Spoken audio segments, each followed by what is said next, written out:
नमस्कार सर्वांना, श्री स्वामी समर्थ. तर आज बघा, आम्ही परत एकदा नाथसागर डॅम येथे आसरा सुवासिनी घालण्यासाठी आलेलो आहोत, आसराची पूजासाठी. तर मागच्या शुक्रवारी ज्या घातल्या होत्या त्या माझ्या बहिणीच्या होत्या आणि आज परत ज्या घालतोय त्या तिच्याच नंदेच्या आहेत. तर आज बघा, परत आम्ही सकाळी डॅमवर आलो होतो.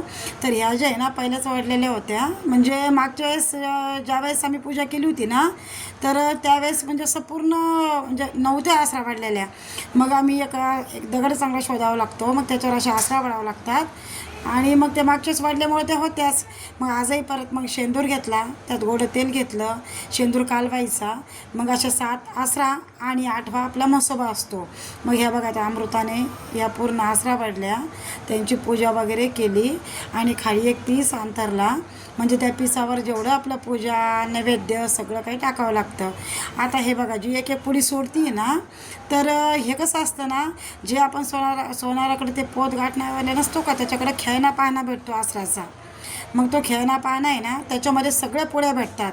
दारशिना असतो, गुलाल असतो, सगळी काही पूजा असते. मग त्यानंतर हे पुरणाचे नैवेद्य होते. आता हे बघा, पूर्ण आता अमृताच्या आहे ना, तर म्हणजे 14 सवासिनी तिला जेव घालायच्या होत्या. म्हणजे तिचे जे 2 लेकरं आहेत ना, तर 2 लेकराच्या सवासनी होत्या. आता हे बघा, ही दुरडी आहे ना, 2 दुरड्या होत्या, म्हणजे 2 बाळाच्या 2. मग त्याच्यामुळं आता हे पूजेचं सामान सगळं काही आम्हाला म्हणजे दुप्पट घ्यावं लागलं. मग तिनं बघा, आता ही सगळी पूजा वगैरे केली. त्याच्यानंतर ते नाडा वगैरे सोडावा लागतो. पूर्ण पुड्या, खूप छोट्या छोट्या पुड्या असतात, त्या सगळ्या सोडाव्या लागतात. आणि ह्या 2 दुरड्यामध्ये पण काय करायचं, आता तिने ऑलरेडी तिथे लेकराचे जावळं काढून ठेवले होते, त्यामुळं आज काही तिचे ते जावळं काढले नाही. तर मग आता हे बघा, पूर्ण पूजा वगैरे झाली. त्यानंतर मग आता हे 2 दुरड्यामध्ये ते जावळ ठेवले, पीठ ठेवलं, त्यामध्ये पण एक नैवेद्य ठेवला, खेळणा पाळणा, आणि 2 नारळ ठेवले 2 दुरड्यामध्ये, आणि एक आसराला जे नारळ फोडलं आहे, मग ते आता पूर्ण प्रसाद वगैरे ठेवला तिथं.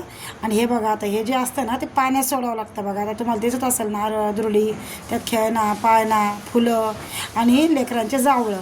आता हे बघा, अशा दुरड्या पाण्यात सोडावं लागतात.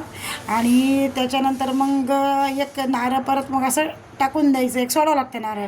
मग तसं आम्ही पूर्ण काही पूजा विधी पूर्ण झाली आसराची. एक असं व्यवस्थितरित्या सगळं काही पार पडलं. आणि हे बघा, आता नाथसागर डॅम परत एकदा तुम्हाला दाखवते मी. आणि म्हणजे आमच्या आजकालच्या नाही, म्हणजे आमच्या पूर्ण पिढीच्या, म्हणजे असं म्हणतात पाय पडलं की आसरा लागतात म्हणून, पण आमच्या सगळ्यांना माहेरच्याच आहे, माझ्या आत्या वगैरे, आम्ही सगळ्यांना आम्हाला माहेरच्याच आहे. मग एकदा तरी इथे येऊन पाय पडावं लागतं. घरी पण आम्ही आंब्याच्या दिवसात बोरं दिल्याशिवाय आंबा खात नाही. आणि तिथं गेलं का मग लेकरांचे जावळं वगैरे काढायचे, कधी काढलेले असतात तर ते सवासनी घालून सोडावं लागतात.